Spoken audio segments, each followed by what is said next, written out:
After failing the strategy, I chose death as a way to return to my original world. 3 peaceful years passed, and then the system suddenly contacted me. Host, do you remember the mission we worked on 3 years ago?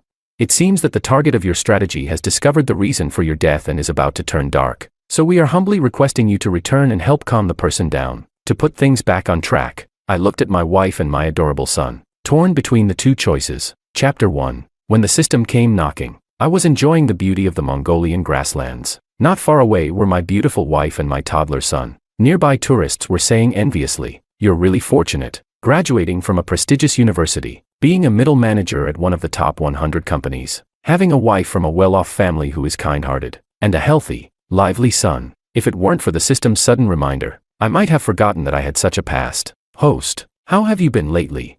Its voice was hesitant, as if unsure how to start the conversation, greeting me awkwardly. "So, do you remember the mission we worked on 3 years ago? Because you chose death as a way to leave the mission world, you became the unforgettable first love of the target. For the past few years, she's been searching for the truth behind your death. Recently, she found some clues. The situation is a bit tricky now. She seems to be losing her mind, even showing tendencies of self-harm. So, could we humbly request you to complete one more task for us? Just 1 month. After 1 month, regardless of the outcome, we will send you back and never disturb your life again." I lowered my gaze. If she's gone mad, she can go register at the psychiatric department. I'm not a doctor, but she's like this because of you. Don't you feel even a bit of pity? Olivia, going mad. I let out a cold laugh. When I left back then, we had an ugly falling out. Even when I said I would die, she didn't stay for even a second. I was her simp, a fool who came and went at her whim. I once ventured out in the pouring rain to buy her a bowl of dumplings she wanted, but she didn't wait for me to return. Instead, she got into Henry's car and went with him to a fancy Western restaurant. I stood outside with the dumplings, waiting for her. When she came out, she looked at me with surprise and irritation. "William, what are you doing here?" She saw the dumplings in my hand, furrowing her brows. "You really went to buy them?" "I only mentioned it because I felt like it, not because I love them." She glanced back at the elegant, peaceful environment inside the restaurant. "Don't you think I'm more suited to eating there?" She didn't even look at me once when she left, but now, the system says she's going mad because of me. Chapter 2. Perhaps my sarcastic smile triggered the system, as it spoke quickly and irritably. "Have you forgotten? You two have a child together."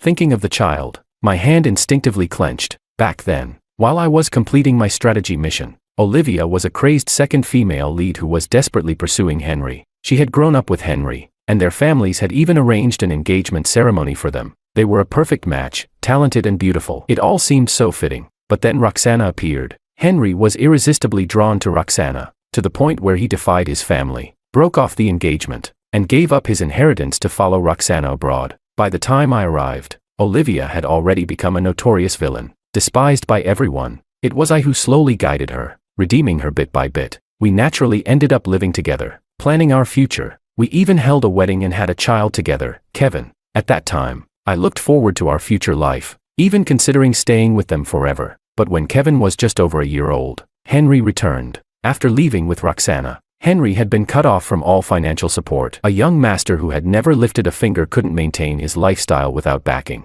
The two of them quarreled constantly over basic necessities. After one particularly heated argument, Henry left Roxana and came back. That day was my birthday. Olivia and I had planned to celebrate as a family at home. I waited from 6 o'clock until 2 in the morning when Olivia finally opened the door. I knew she had gone to pick up Henry. I even overheard a phone call between them where Henry said, "Livy, we've known each other since we were kids. Of course, I have feelings for you." Olivia's eyes welled up, as if she had found hope again, and she left me for him once more. Yes, once more. This had happened dozens of times over the past 5 years. I was the only one who knew that Henry and Roxana would never break up, and I was the only one willing to wait for Olivia time and again. Olivia froze for a moment when she saw the cold dishes and untouched cake on the table. She quietly placed the sleeping Kevin back in the room. "I'm sorry, William. Happy birthday. I got so busy I forgot. I'll make it up to you with a gift tomorrow." "Okay."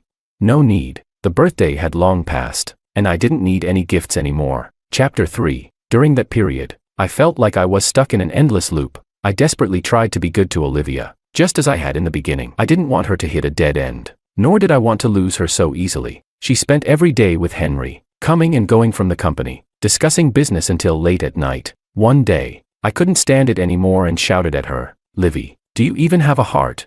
Olivia had never seen me so out of control before. She took a few steps back, irritated. William, why are you acting like some resentful woman? Stop overthinking. Henry and I have known each other for over 20 years, and I'm only helping him get back into the Fu family. But just a few days after saying that, she started taking Kevin to meet Henry. The breaking point for me came when Henry brought them home, and Kevin, who had just learned to speak, called out "Daddy," directed at Henry. That was the first time Kevin ever called anyone daddy, and it was Henry, the person who humiliated me the most. With Olivia's help, Henry managed to regain his footing in the Fu family after 3 years. During those 3 years, Henry, Olivia, and Kevin acted more like a family than we ever did. They celebrated holidays and birthdays together, exchanged gifts. Kevin even called Henry Fu Daddy, but Kevin, now over 4 years old, had never once called me Dad. Every time I tried to correct him, Olivia would stop me. "He's just a kid. Why are you pushing him so hard?" Then Kevin would go even further, saying, "I like Fu Daddy better. I don't like you. I don't want you to be my dad." The day Olivia decided to take Kevin on a trip with Henry, I made one last attempt to stop her. With tears in my eyes, I looked at her and asked for the last time, "Livy, if you go to him, I won't be able to live anymore. Even if it comes to that, would you still choose him?" But Olivia wasn't listening. She thought I was trying to manipulate her. So, her eyes filled with frustration and irritation as she said, "William, I never really liked you that much, and you know that. I never really liked you that much." I watched her leave with a heavy heart and softly said, "Goodbye." She heard me, but her steps only paused for a moment before she walked away without hesitation. The system sighed and asked me, "Are you really going to leave this way?" I was resolute. I was sure of it. If I couldn't leave a mark in her heart while alive, then I would choose death to forget her. Chapter 4. Please reconsider. If only for the fact that I fought with all my might to bring you back 3 years ago. The system's voice echoed once again. I hesitated. In my reckless youth, I was obsessed with extreme sports, and it cost me dearly. When I was on the brink of death, it was the system that gave me a second chance at life. Even though I had failed my mission back then, the system took pity on me and didn't erase me. Instead, it restored my health. My wife was the nurse in charge of my recovery. At the time, she marveled at how I was a medical miracle. When I told her my secret, she was moved and even a little awed by it. But that didn't stop us from falling in love, getting married, and having a child. Now, torn between the system that saved my life and the family I love, I found myself deeply conflicted. That night, Jessica noticed my distraction and gently asked me what was wrong. After thinking for a moment, I decided to tell her the truth. "Jessica, what do you think I should do?" To my surprise, she took my hand. "No matter what, it's still a life. I think we shouldn't give up on her." I knew her words came from a place of trust in me, but also from her instincts as a healthcare professional. My eyes stung with emotion as I squeezed her hand in return. "Aren't you afraid I might not come back?" She smiled playfully at me. "We've been through worse. I trust you more than I trust myself." Our son, fast asleep, turned over and mumbled, "Daddy," tenderly. I tucked him in and made a promise to Jessica. "Don't worry, I'll finish this task as soon as possible. You'll have to take care of our son in the meantime, and when I come back, I'll make it up to both of you." Chapter 5. I returned to the real world after only 3 years, but the mission world had already progressed 10 years, and now, 10 years later, Olivia was looking at me with such devout eyes. She said to me, "William, is that really you?" She pushed the child next to her towards me, saying, "Kevin, go ahead, call him Daddy." Kevin's face turned bright red as he walked up and tightly hugged me. Daddy.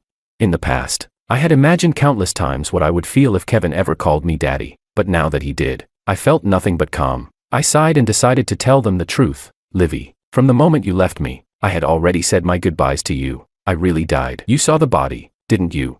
She became emotional and shouted in despair, No, that wasn't you. How could someone as dignified as you accept such a tragic death?"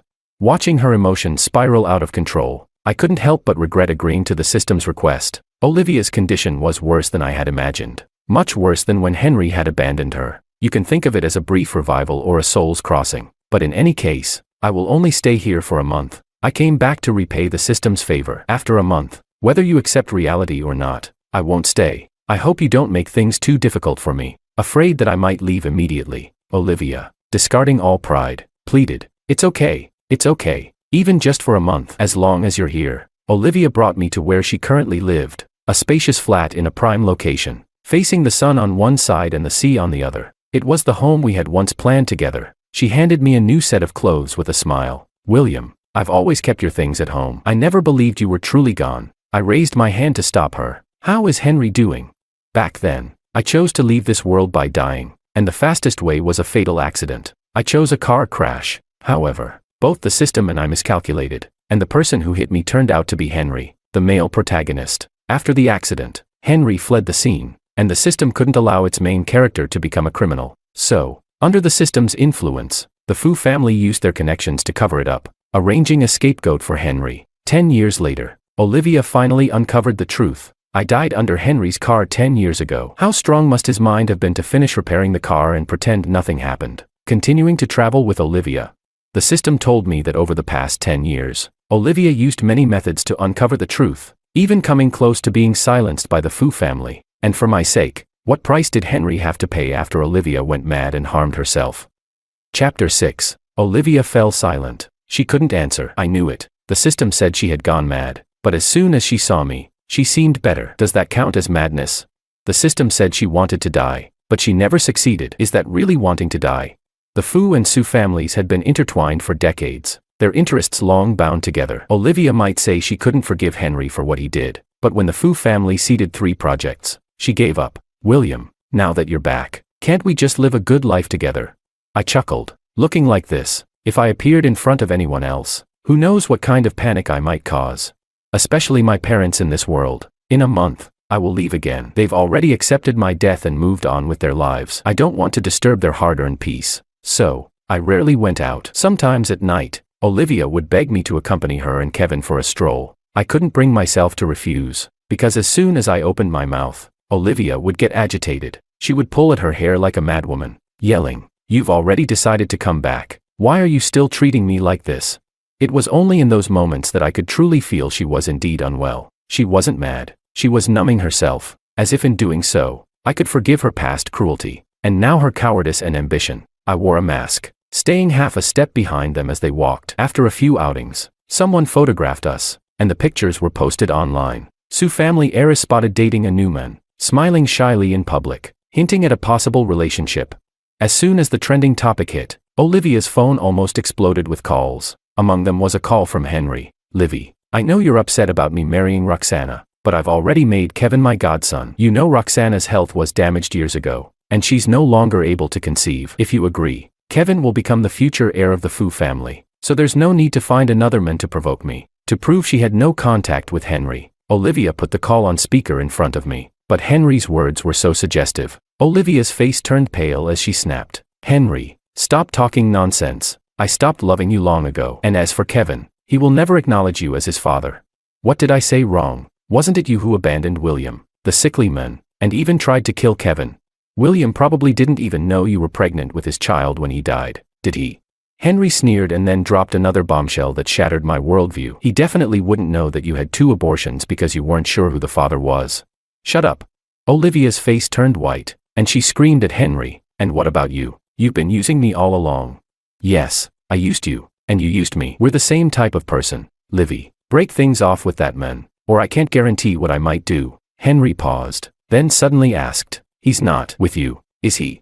I exchanged a glance with Olivia. As she hung up the phone, I regretfully pulled my hand out of my pocket. Henry wasn't wrong. I was indeed right next to Olivia. Not only was I there, but I also secretly recorded the conversation. Chapter 7. The next day, after Olivia left, I was responsible for taking Kevin to school. Kevin was already 14 years old. I used to love him dearly, but now my feelings for him were complicated. I couldn't love him as I loved my own son, but I also couldn't deceive myself by pretending he didn't exist. Even so, I couldn't make any promises to him. I dropped him off at the entrance and watched as his classmates ran up to him, their curious eyes falling on me. "This is my dad." Kevin introduced me loudly to them. By age, both Olivia and Henry were approaching 40, but I was only 25. It wasn't a stretch to say I looked more like an older brother. Children's eyes tell the truth. One of his classmates, thinking Kevin was exaggerating, stuck out his tongue and said, "That's your brother, isn't it? Who are you fooling?" "I'm not lying. He really is my dad."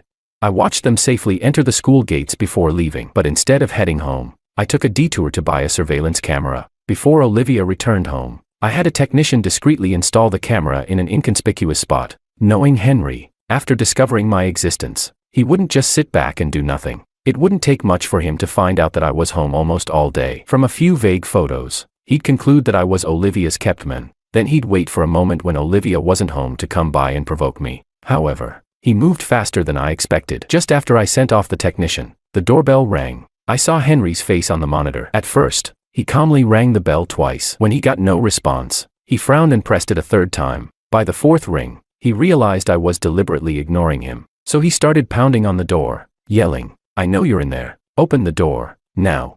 In the brief moment, I changed into a robe, revealing a large expanse of my chest, along with some intentionally rubbed red marks. When I opened the door, Henry was still shouting, "I want to see what kind of boy toy Olivia's keeping." I stood in the doorway, while he stood outside. The moment Henry saw me, his voice quivered with disbelief. Afraid that he'd run off before the camera could record anything, I grabbed him and pulled him inside. "Mr. Fu, what brings you here?" Henry stepped back, leaning against the door, his calm demeanor from earlier gone. He stared at me in shock, pointing, "William, but you're dead. How can you be here?" Then, shaking his head violently, he continued, "No, you're not William. I personally checked his body. It's impossible for him to be alive." "Who the hell are you?"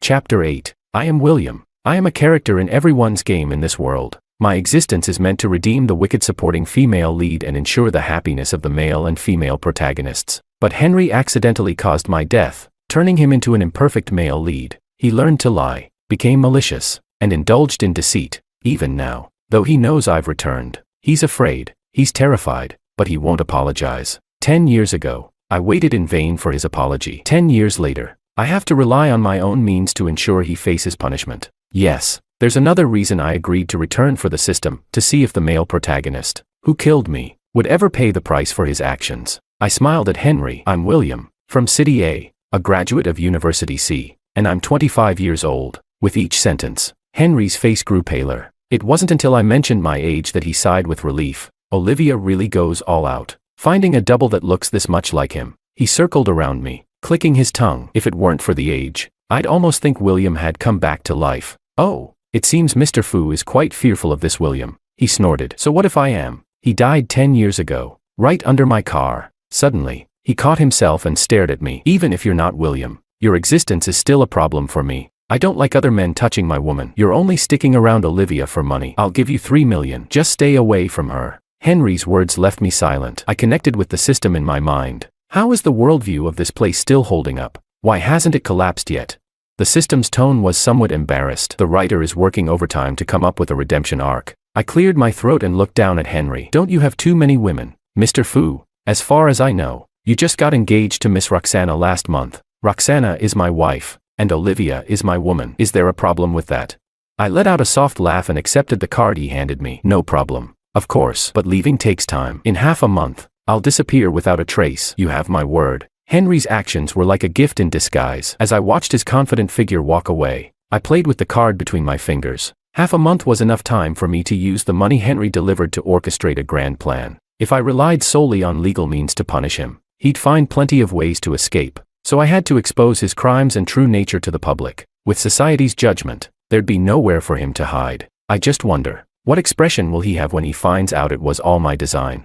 But I won't get to see it, because in half a month, I'll be leaving. As agreed with the system. Chapter 9. Olivia suggested that we go back to my hometown, a city. I knew she was trying to use my parents to keep me. I raised an eyebrow as I watched her pack clothes into the suitcase. Piece by piece. "William, I took a long vacation for Kevin. The 3 of us can take this time to relax. Last year, I took Kevin back to see my parents. They miss you too, and they'll be very happy to see you." Watching her treat me the way I used to treat her filled me with a strange sense of awkwardness. I wondered if Olivia had felt the same when I first approached her.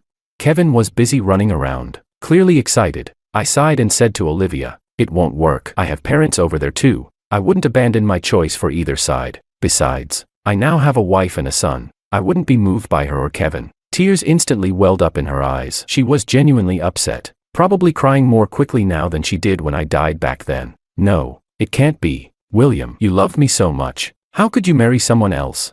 Are you mad because I let Henry go? I'll withdraw the project, and I'll help you get him arrested." "Okay." Back then, I loved her so much, I was even willing to abandon my parents to stay with her. But that deep love had faded during my time with Jessica. Kevin started crying too, sobbing as he said, "I hate Henry. I want Daddy. Daddy, please don't leave. I'm your son too." But my other son had only just learned to say Daddy. I touched my chest, taking a deep breath. Fortunately, I wasn't heartless, although I wasn't completely unmoved. I was sure I hadn't wavered emotionally because of Olivia. I truly didn't love her anymore. I just hoped all of this would end soon, so I could see Jessica and our son as quickly as possible. I pressed down on the suitcase. Livy, don't go to a city. If you really can't let go, I'll go with you to the class reunion in 3 days. I paused, then added, as your spouse. Olivia had begged me a week ago to attend the reunion, and I had immediately refused. Her eyes brightened when she heard my words. All right, I'll do as you say. Henry would definitely attend the reunion, and Roxana, as his partner, would surely be there too. I squeezed my phone. Some things, of course, weren't meant for me to enjoy alone. Chapter 10. But tomorrow and accidents, you never know which will come first. Olivia made breakfast, but just as she sat down to eat, she suddenly grabbed a trash can and began to vomit. Afterward, she wiped her mouth and looked at me. I was halfway through eating an egg and immediately waved my hand. I've only been back for half a month, and I haven't touched you. Olivia chuckled, half laughing, half crying, as she explained, believe it or not, I haven't been with anyone for a long time either. Recently, it's been hot, and I haven't had much of an appetite. That's probably why I keep feeling nauseous and have stomach pain. Instinctively, I asked, has this happened a lot? Olivia thought for a moment. 3 or 5 times, maybe. What? Did you learn medicine in that other world?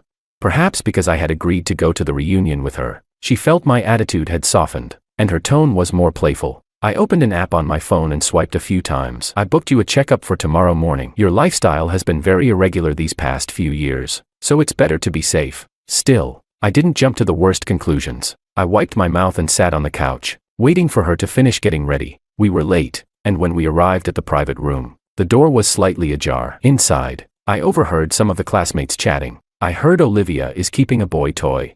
What boy toy? He's been out of school for years. Just a pretty face, that's all. Even with a good face, can he compare to our school's golden boy? Phoo. Henry chuckled. My wife's still here, and you dare joke about me? Olivia couldn't stand it any longer. She grabbed my arm and pushed the door open. I've been hearing you all talking about me from far away. If you have something to say, feel free to ask me directly. I'll answer every question. The room fell silent. When they saw me, they all looked as if they'd seen a ghost. William, Chan.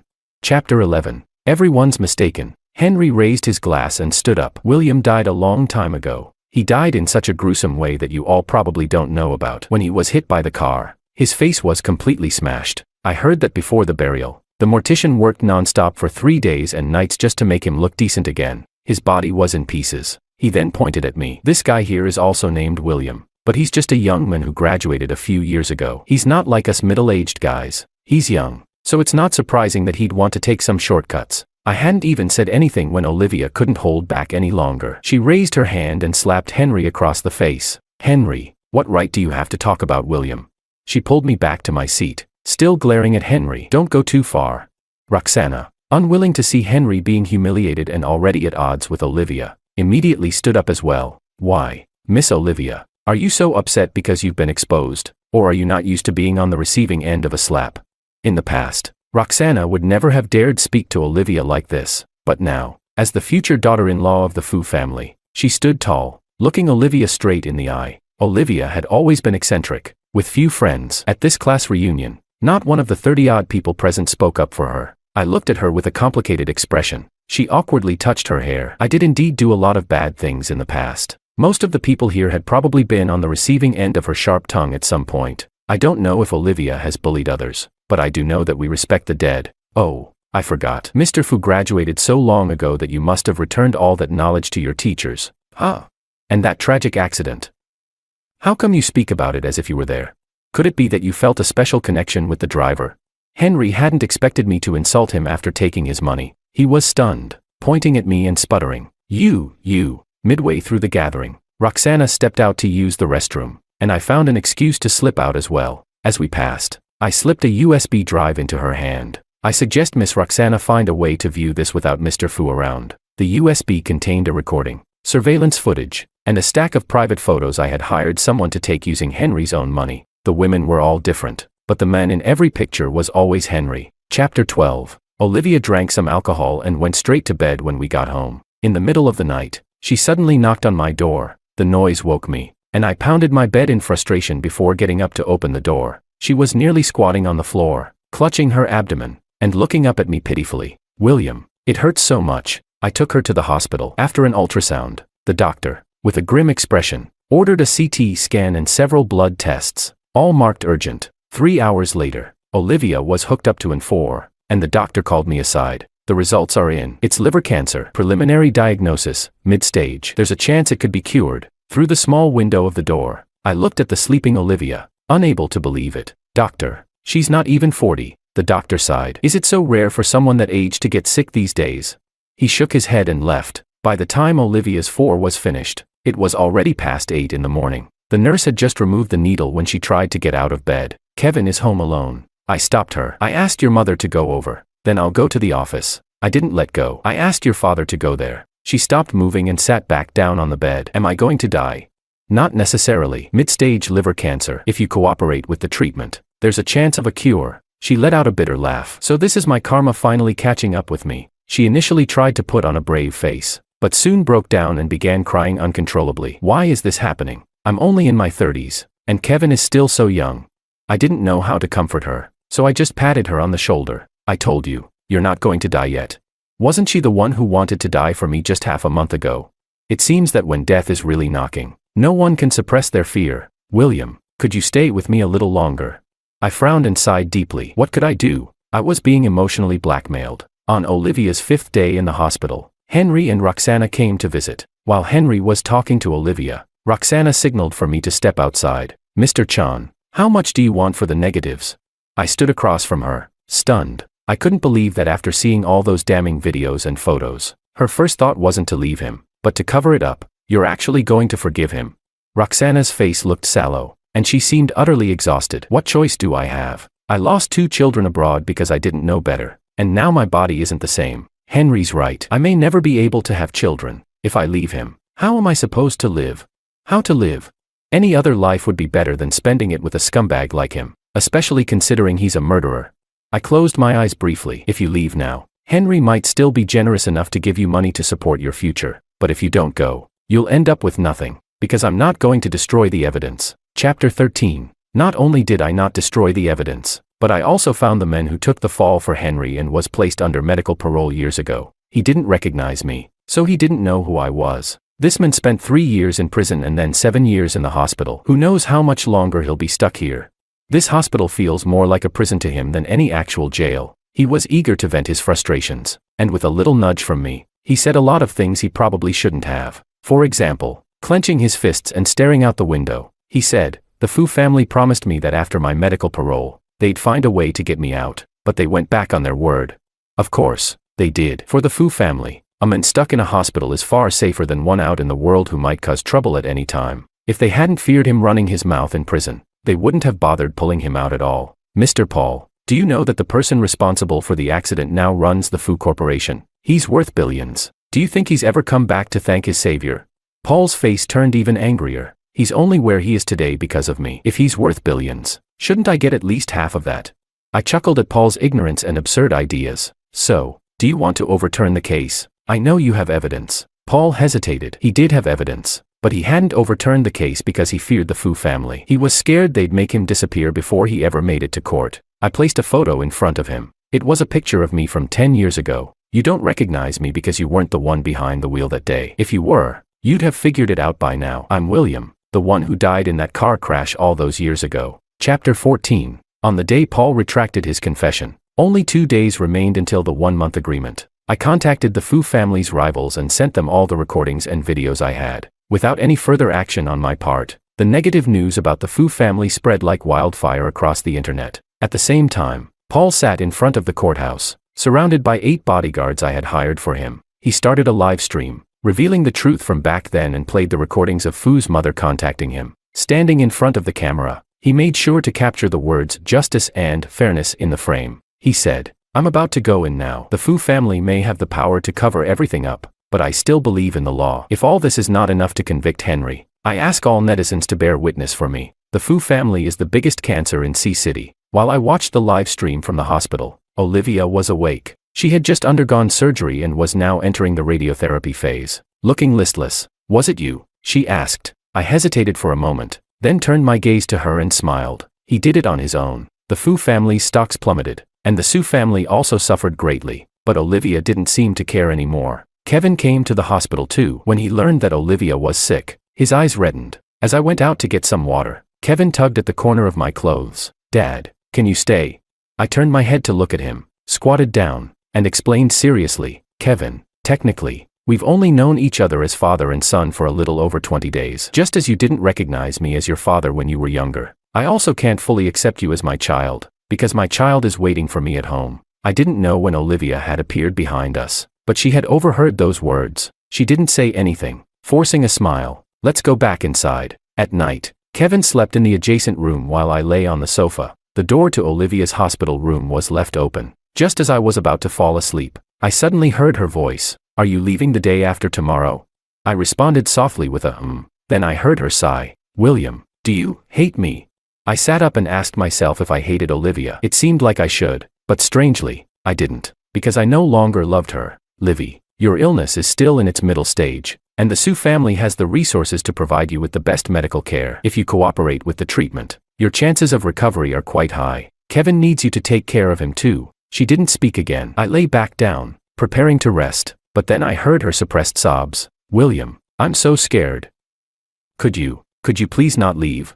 Livy, I saved you, and you saved me. Now that I've returned, it's only to set this world back on track. You're scared because your life has been too smooth. You don't know, but I once fell from a wall dozens of meters high, and my whole body was shattered. It was Jessica who stayed with me and helped me survive. Now, she's still waiting for me. She loves me, and I love her. We can't be apart." Chapter 15. The weather on the day I left was similar to the day I arrived. I helped Kevin pack his school bag and then took him to school. At the school gate, Kevin hugged me tightly. "Dad, don't worry. I'll take care of Mom." I patted his head and watched him disappear from my sight. When I returned to the hospital, Olivia's parents were there. Her mother saw me and only tucked the blanket tighter around Olivia. "You came back once. Aren't you going to visit City A? Wouldn't you regret it?"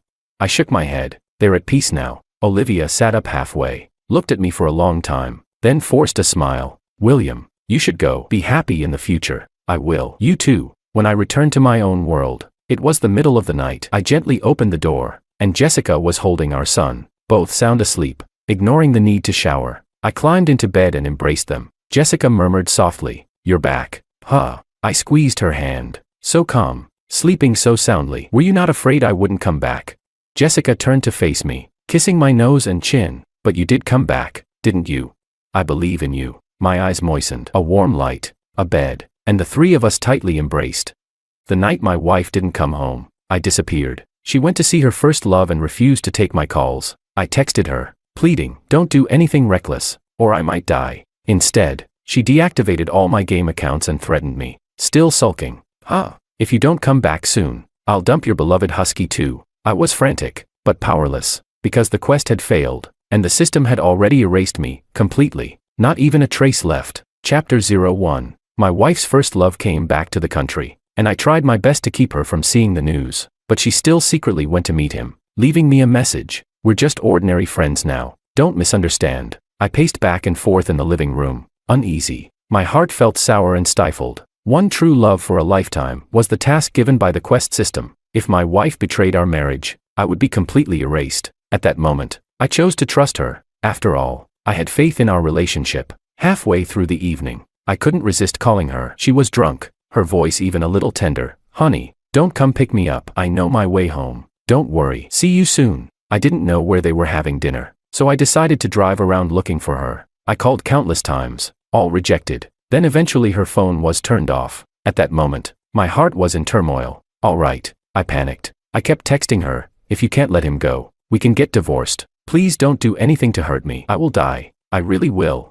The city lights were vibrant and bright as my car pulled into an empty alley, because the cold voice of the system rang out. "Host, I regret to inform you that your quest in this world has failed." My mind went blank. I clenched my fists and pounded on the steering wheel. The hope I clung to had finally shattered, but I was so unwilling to accept it. The system's mechanical voice continued, though now it seemed stuck. "Your wife has already, according to penalty rules, you will be erased before dawn." What I didn't expect was that she came back in the early morning. Even more unexpected was that her first love brought her back. Chapter 02. The door opened. Makoto was holding my wife Willow by the waist, his tone teasing, "You're tired today. Go get some rest inside."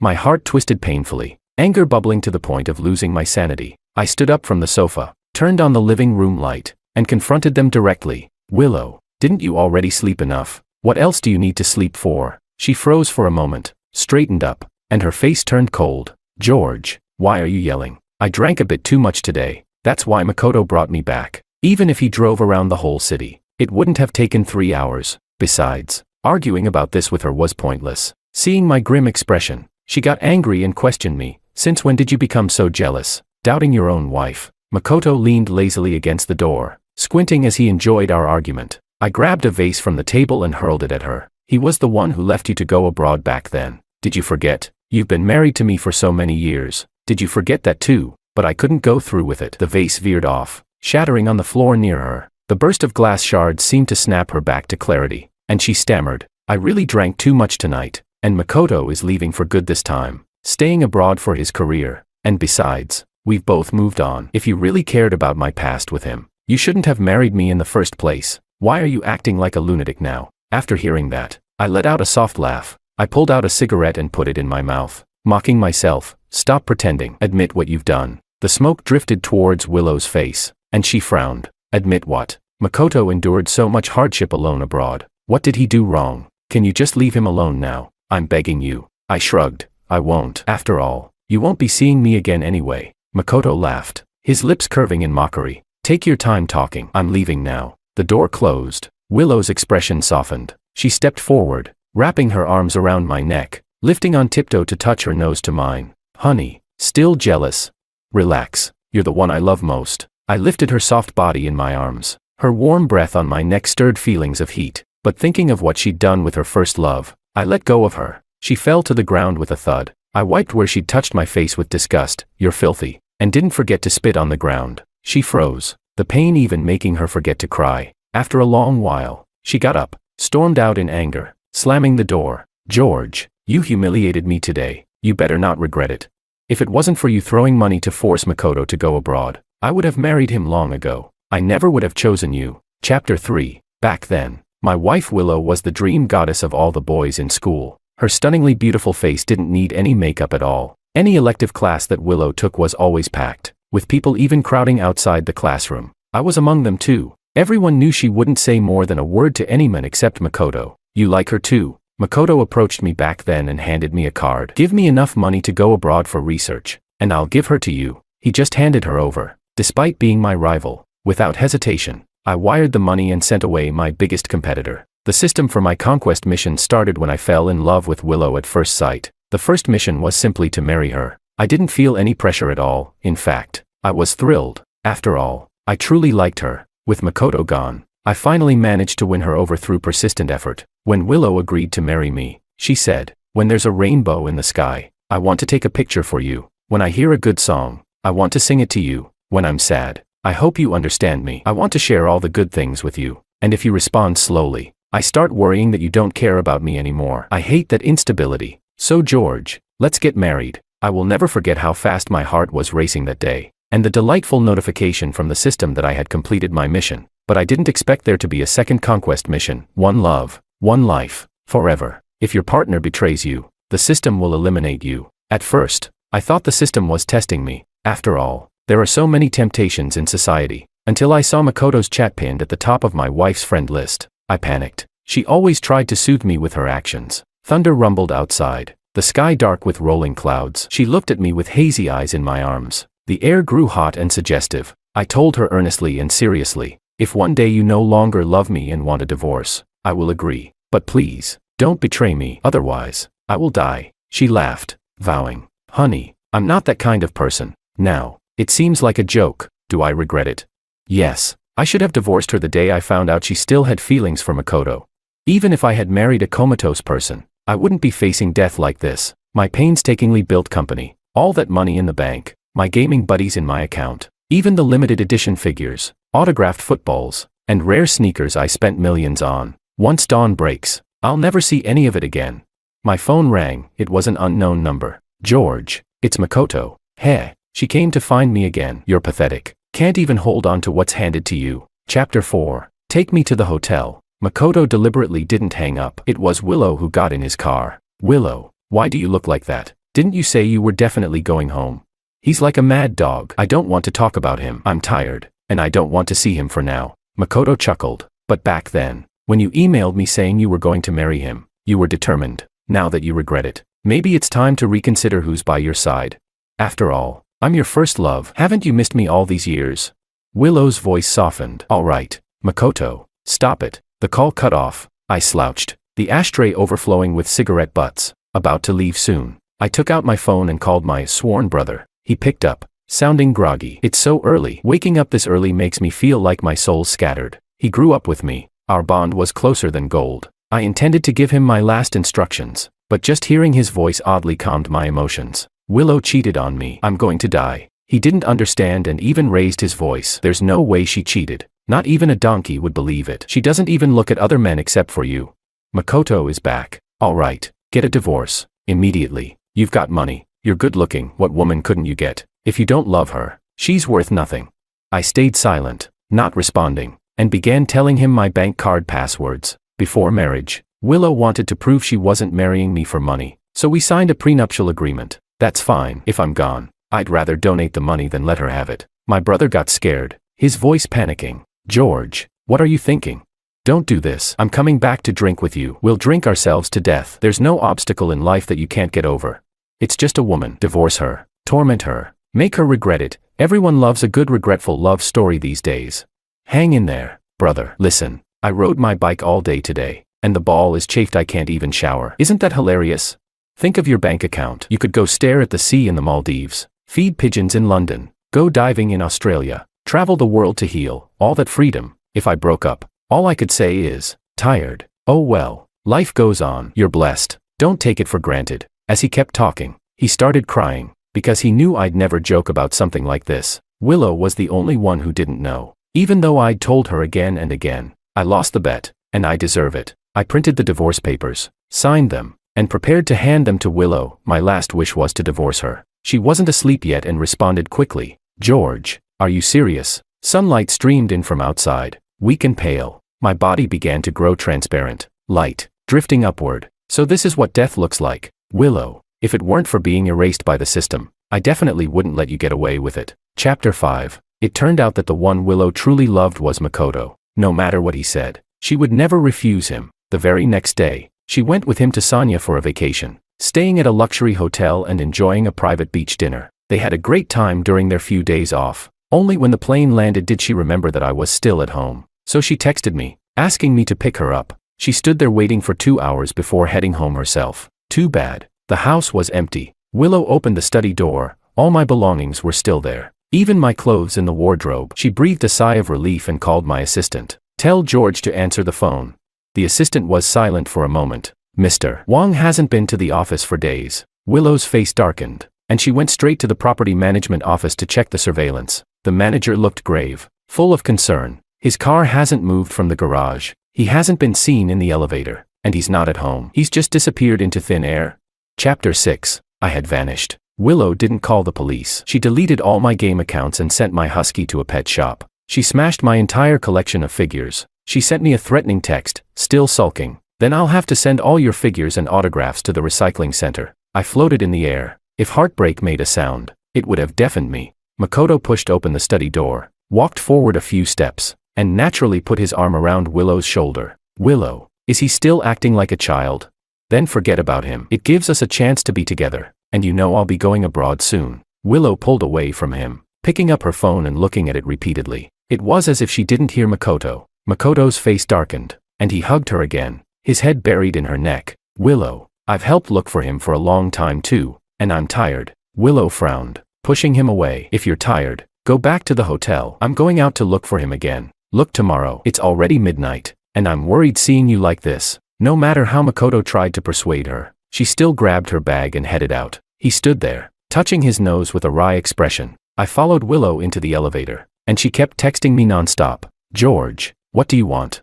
Okay, fine. It's my fault. Come back, and I'll apologize. I yelled at her in fury. Willow, stop pretending to care. Get lost.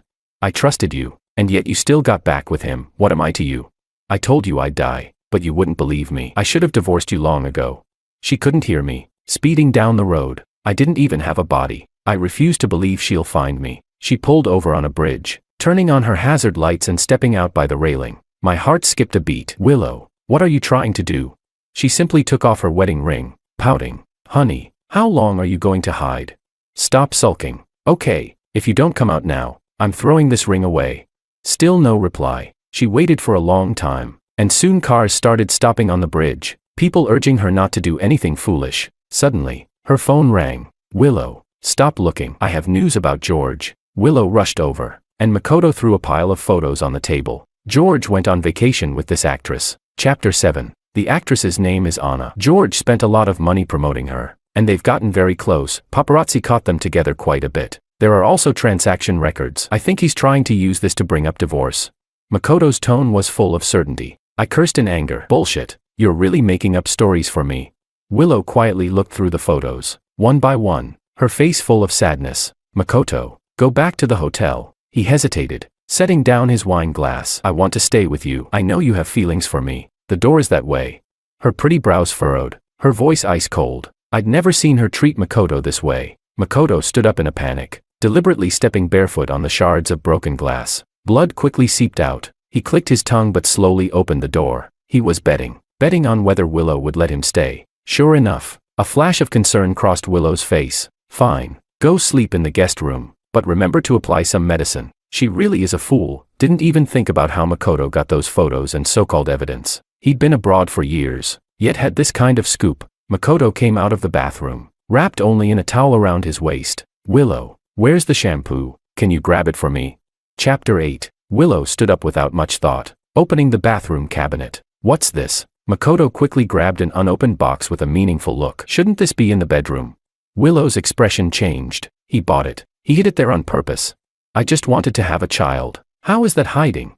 And she had promised that once work settled down, she'd start preparing for pregnancy. When we were in bed together, we even came up with several names for the baby. Back then, I truly loved her. I always treated her with care, providing emotional support and thinking of ways to make her happy, hoping that one day we'd have the fruit of our love. Makoto didn't put the box back. Instead, he opened it and got closer to her. Can I use it? Willow blushed. Do what you want. Chapter 9. The small bathroom space was filled with ambiguity, thickening with his words, spreading through the air. I couldn't take it anymore. Damn system. Why not just erase my soul entirely? You can eat crap, but you can't just hop into someone's bed. I have no interest in this kind of thing. Was this next scene meant to make me explode from anger? I regret not taking them both down in those final hours. Makoto used my entire set of skincare products, wore my pajamas, and as if sensing my presence, provoked me. Haha. See, aren't you just a clown? The wife you cherished is still beneath me. The things you can't use, I'll use for you. Suddenly, I understood. No wonder Willow couldn't forget him all these years. He was the one who came to me for money, yet he claimed that I'd used money to force him away. A true snake, two-faced. He didn't forget to spritz some cologne, preparing to open Willow's bedroom door, but it was locked. Willow, didn't you say I could use it? Willow's drowsy voice came from inside. Take it. George and I don't usually use it anyway. Don't knock if there's nothing important. I'm tired. Makoto was furious, murmuring darkly, as if sensing my presence. You'll be mine sooner or later. He retreated silently to the guest room. The next day, Willow dressed in designer fashion, paired with jewelry worth millions, and went to Anna's agency. Even more dazzling than her jewels was her beauty. Everyone at the agency panicked, thinking she was some major star. In truth, I wasn't very close to Anna, the popular actress. We only worked together once or twice. Her image was just right for an endorsement. And during our work together, she was obedient and easygoing, without any celebrity airs. At the celebration party, I drank too much, and she called a driver to take me home. I transferred the money to her. Another time, I treated all the staff to coffee, and she had the same idea and ordered first. So I transferred the money to her. I clearly marked every transaction. Makoto had photoshopped the notes. How despicable. I have something with Mr. Wang. Anna smiled slightly. He's a good man. Chapter 10. Facing Anna's ambiguous answer, Willow sneered. Is George at your place? If he really likes you, tell him I can give him his freedom. Anna tilted her head in confusion. Suddenly, someone pushed through the crowd that had gathered. My sworn brother David made his way in. Hey, Willow, I finally found you. Here's the divorce agreement. George asked me to give it to you. Sign it. Good brother, you finally made it. He flew back from abroad. I entrusted him with all my affairs that day. He's also a lawyer. Conveniently, the atmosphere grew awkward, and everyone fell silent. Willow's gaze lingered on the divorce papers. Meanwhile, a slight smile appeared on Anna's lips. My brother's eyes reddened as he roared. What are you stunned for? Sign it. Bold enough to cheat outside, but now you're quiet. Playing hard to get, are you? With all these schemes. The crowd erupted in murmurs. Willow glared coldly. Shut up. What nonsense are you spouting? I have never wronged George. David's eyes were terrifyingly fierce. That night, you cheated with Makoto. Your first love. Did everything, didn't you? And now you won't admit it. You have no shame. My brother George loved you. What a fool. Willow panicked. I didn't. I was just drunk that night, and I went back home afterward and saw George. Bring him here, if that's what he thinks of me. I want to clear things up face to face. David clenched his fists, eyes reddening as he bowed his head hurriedly. My brother George is dead, killed because of you. Chapter 11. Willow dismissed everyone, leaving only David and Anna in the conference room. She dressed up carefully to come here, only to learn of my death. She stayed very calm, didn't even shed a single tear. Honestly, I'd been looking forward to seeing her reaction upon hearing the truth. But now, forget it, I don't want to see it anymore. I floated next to her, feeling like it meant nothing. And just as I was about to leave, she spoke. David, Anna, tell me, where is George? David and Anna exchanged glances. I'm not stupid. Alive. I want to see him. Dead. I want to see his body. No matter how David tried to explain, Willow still shook her head in disbelief, her gaze scrutinizing Anna. Anna spoke candidly. I really admired Mr. Wang and envied you, but I would never become a third party to seduce him. So nothing ever happened between us. MS. Lou, can't you find anyone else to suspect me, who's only met him a few times? It seems he really was as rumored, uninterested in women. Willow, listen, my daily life revolved around you, work, and walking the dog. Staying here wouldn't yield anything more, and Willow seemed ready to drop it, but David remained on the sofa, crying his eyes out. Why don't you believe it? He's really dead, gone. I believe what George said. I sighed, patting his back. He seemed to sense it and immediately stopped crying. George left a will, and wrote an email too, but it's scheduled to send later. Finally, Willow couldn't take it anymore and splashed water in his face. Get out. Stop cursing him here. Chapter 12. Willow was drunk again, sitting in a booth at the bar. The table was filled with the most expensive liquors, and plenty of male models tried to flirt with her, but she furiously drove them all away. In the end, she just paid for everyone to drink with her. I knew she was angry at me. Was it jealousy on my part? No. I was afraid that she'd betray me and that I'd die. Willow refilled her glass and downed it, and perhaps annoyed by the noisy music, she threw money at the DJ to sing love songs. I floated, exhausted, shaking my head. Willow, you and I both know, why are you getting drunk here? She smiled self-deprecatingly, as if answering me. When will you finally come to see me? I spent so much money hiring people to find you, and yet you disappeared so seamlessly, really vanished from the world. Fine. If you still don't come back, I'll truly leave you. Makoto appeared, annoyed, and drove away the male models around her. Willow, I don't even recognize you like this. He poured himself a drink. To be honest, he didn't love you that much. All men are the same. Suddenly remembering something, Willow's voice turned cold as she questioned Makoto. What did you do to me after I blacked out that night? Makoto's face went pale, his eyes evasive. Willow stood up, trembling, her voice rising. Tell me, did you put something in my drink? Makoto waved his hand, finally revealing his true nature. Heh, you were the one who said you missed me first, and you were the one who asked me out. You booked the hotel in Sanya, now you're asking me these questions. Don't you think it's ridiculous? Willow slapped Makoto across the face. I never agreed to do that kind of thing with you. My heart was filled with disappointment. If she didn't still have feelings for Makoto, how could she have gone with him? Even if nothing happened, emotionally, she betrayed me the moment she chose to see him. Indulged him. That's a betrayal of our marriage, isn't it? Makoto held his face in disbelief. Willow, I'm the one you love. You're only doing this because you feel guilty. I came back to get you to divorce him, but he's nothing more than a coward hiding in his shell. Willow ran out of the bar like a madwoman, tears streaming down her face like an out-of-control beast. Honey, I'm sorry. Don't disappear. Please, don't leave me.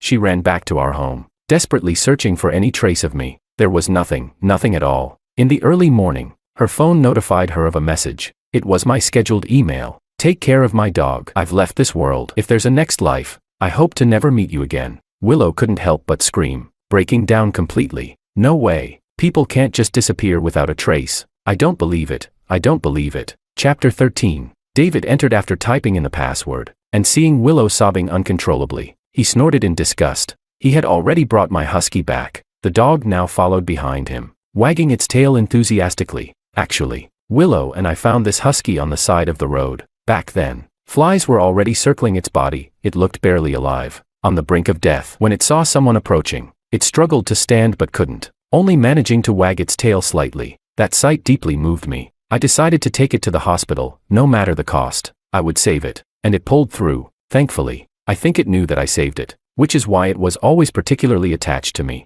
Before I disappeared, I secretly held it and cried. It didn't understand a thing, cautiously licking the tears off my face. I thought then, after pampering my wife for so many years, even a dog showed me more loyalty. I poured so much money, thought, and love into Willow. If not for me, after graduation, she'd have struggled without end and never achieved her current status. Willow asked, "What did he say before he disappeared?"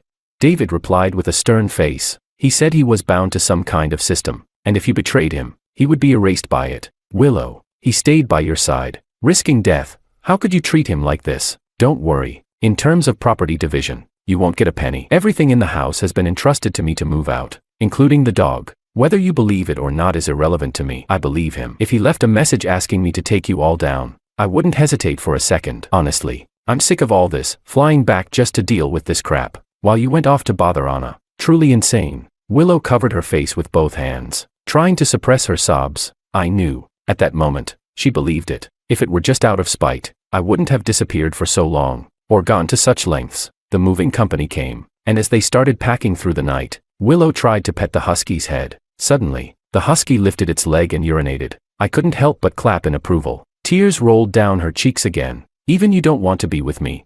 Makoto staggered drunkenly onto the scene, enraged at the sight. What do you think you're doing? Stop it. Chapter 14. Before anyone could intervene, Willow furiously confronted him. Makoto, how could you do this? His death is on you. If it weren't for you coming back, George and I would have been as loving as ever. You drugged me. You're despicable. Makoto's eyes reddened as he laughed, pointing at Willow. Aren't you just like me? We both left that small town to become successful. Willow, you call me despicable. At least I relied on myself. And you, what do you have besides that pretty face? Without George, you're nothing.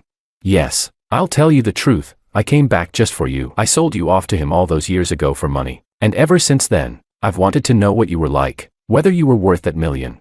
Willow gasped for breath, clutching her chest in a coughing fit. I had no sympathy for her. A cheating woman can never be turned back, no matter the reason. After this, Willow and Makoto were completely finished. Makoto had no real plans to go abroad. It was all an excuse. He had run out of money long ago, and this time he came back just to squeeze some more out of me. But I disappeared, and because of the prenuptial agreement, according to my will, Willow got nothing. Lately, Willow had been living in a haze, day and night blending into each other. She'd shut herself in our house, crying my name. Honey, it's been 3 months. I miss you so much. Are you still angry? Please, don't blame Yao Yao. I know I was wrong. I beg you. Please come back. I'll stay with you till we grow old. I only want to be with you. I floated above, scoffing. Liar.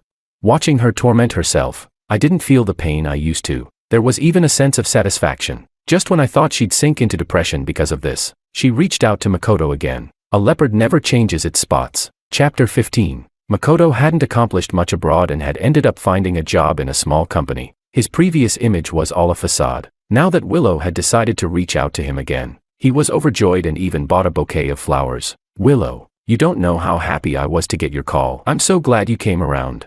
The atmosphere was a bit awkward as Willow drove in silence. Makoto awkwardly rubbed his nose, asking, "Where are we going?"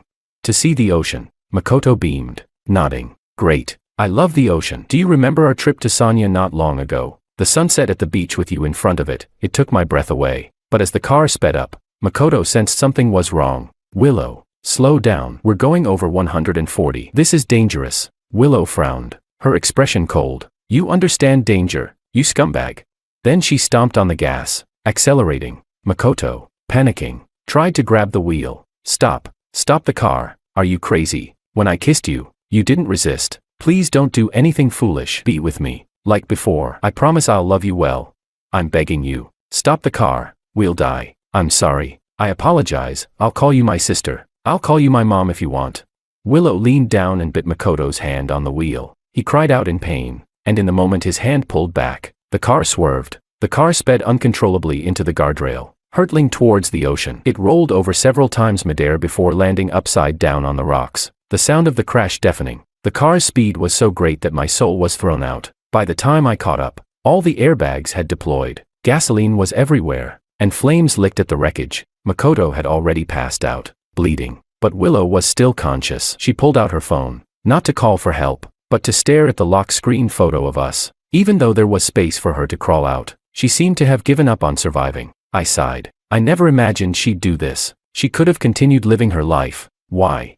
Willow shook her head with a bitter smile, closing her eyes. I'm the one who was wrong. Why was it you who got punished? Don't be afraid, honey. I'm coming to be with you. Chapter 16. At the last moment, David pulled Willow out. Makoto, however, remained inside, forever. I hadn't expected David to follow them. Was he really planning something reckless?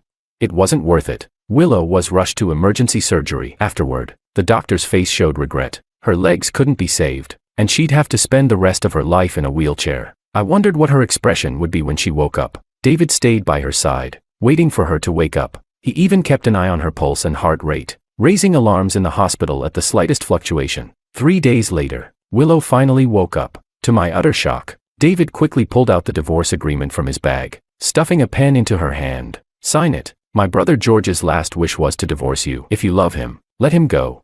A tear slid down Willow's cheek. I felt a pang in my heart. David had lost weight over these past few months, handling everything I'd asked of him. At least my box of gold in the safe hadn't been left to him in vain. Willow, weakly, signed her name. At that moment, memories of us played in my mind like a movie. Meeting her, getting to know her, falling in love. In the bustling world, in the ordinary days, I cherished that love, even though I knew that one day, it might come crashing down, leaving everything in ruins. Do I hate her?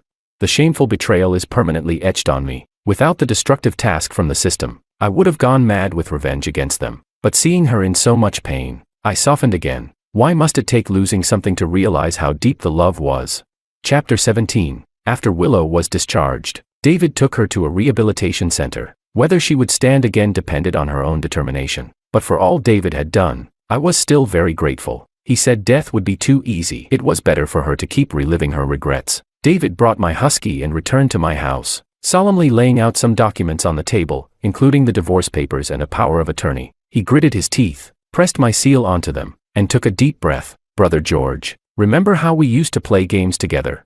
We'd always try to find a way to finish quickly, but we loved even more finding glitches in the game's rules. I didn't understand what he was doing, but my soul began to dissipate, and I heard the system's cold mechanical voice. Host is in unmarried status. Conquest mission has been automatically deleted. In the next instant, I appeared in front of David. He stared at me, stunned for a few seconds, before laughing and punching me hard. If you didn't show up, I was going to donate all your money, and then you'd have to come with me to Africa. Seeing the redness in his eyes, I pulled him into a big hug. The husky jumped up, nudging my hand. I rubbed its head. Hey. David crossed his arms, raising an eyebrow at me. A divorce could have solved everything. Why'd you take on that mission? Was it really love? I shook my head. Anything that can be easily lost isn't worth regretting. Self-sabotage in the real world is what they call being a lovesick fool. I deserve it.